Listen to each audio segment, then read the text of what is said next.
Alright, it's round 5 of these questions that I get asked very often. Please never ask me these questions again. Do you play or watch the stuff you voice in? I actually, to date of this video, have not played a game I'm in yet. Not because I don't want to, I just haven't gotten around to it.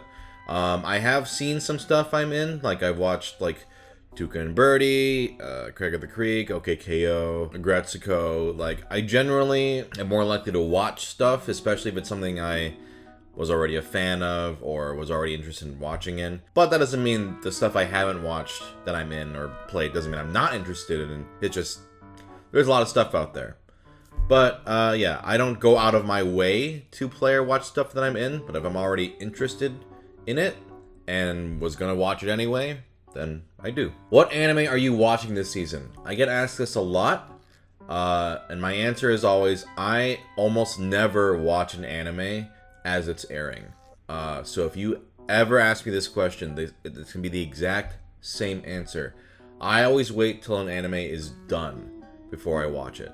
So I'm not watching any anime this season. I will maybe watch an anime after this season is done, and even then I'm like years behind. So yeah, I'm never watching it as it airs. I just prefer it to be done so I can watch it all and also not get spoiled like week to week. Favorite Marvel Legendary expansion? I thought about it, and because I have all the Marvel Legendary expansions, it's my favorite board game. It's got to be one of the big box sets because that adds the most content.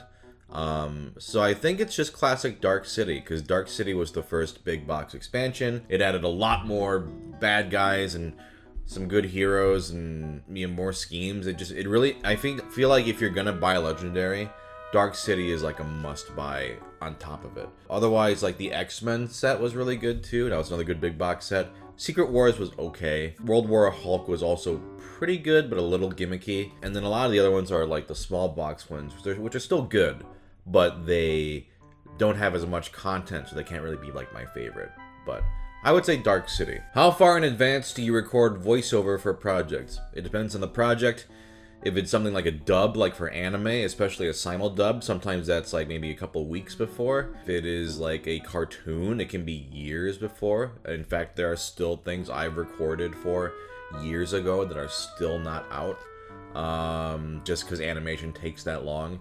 Video games can also take a long time. Those can be like years. Yeah, sometimes you'll record something and then, 3 years later maybe it'll come out. And then people will be like, what's your favorite scene? What was this? And I was like, I don't remember. It was 3 years ago. What was your breakthrough role? My breakthrough role was probably and arguably Flak in Borderlands 3. I think they were the biggest sort of role in a very big production that I had up to that point.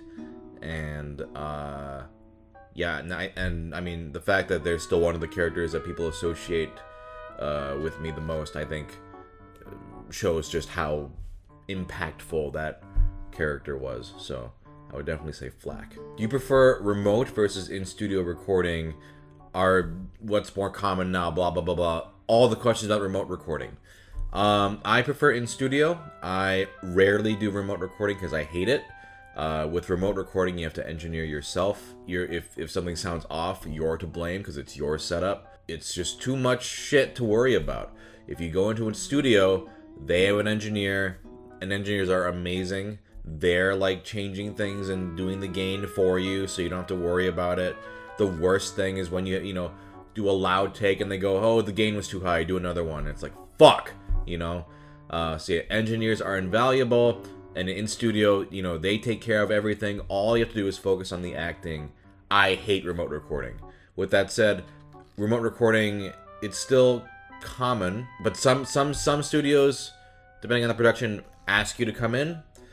Some give you the option. I know that more often than before COVID, you have the option now to do it if you want, but I always go in studio, provided it's safe and up to regulations and stuff.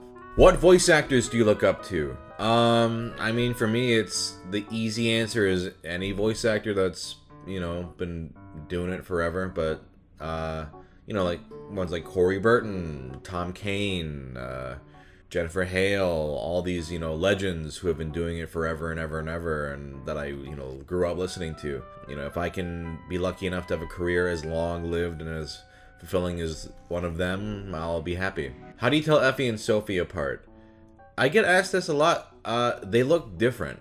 I don't really understand. Like, do you think all black cats look the same? Especially these two. Like Effie is really like short-haired. And Sophie is like super fuzzy long hair. Like, they look completely different. In fact, I've probably put up images here, side by side. Yeah, Effie and Sophie they don't look the same. What board game started your love for board games? That board game was Forbidden Island. Many, many years ago at an Otakon, my friends and I were at the Barnes & Noble in the Baltimore Inner Harbor, for those of you who remember the Inner Harbor for Otakon. And we saw a game called Forbidden Island. We thought it looked goofy. Not just goofy, but interesting, because we were like, oh, what? Like a board game called Forbidden Island? Let's try it out. And it was a really great cooperative game, really intense. We loved it. And so it became kind of this tradition of like, okay, let's try a new board game. And then people started giving me gifts of board games. And I started getting really into the hobby and like, oh, what other board games are there? That game really sparked my interest in finding more board games that were designed for adults and were fun. It turns out there's hundreds, and now I've played over 1,000, so it's truly been a wonderful journey. Who are your favorite YouTube content creators? I love Dunkey. I love Mega64. Shut Up and Sit Down are great. Britannic, back when they were doing stuff. Homestar Runner is back. They're great. I guess they're technically YouTube content creators now, which is weird to think about. Yeah, those are some of my favorites. Okay, those were questions I get asked all the time. Never ask me these questions again. Thank you. Bye.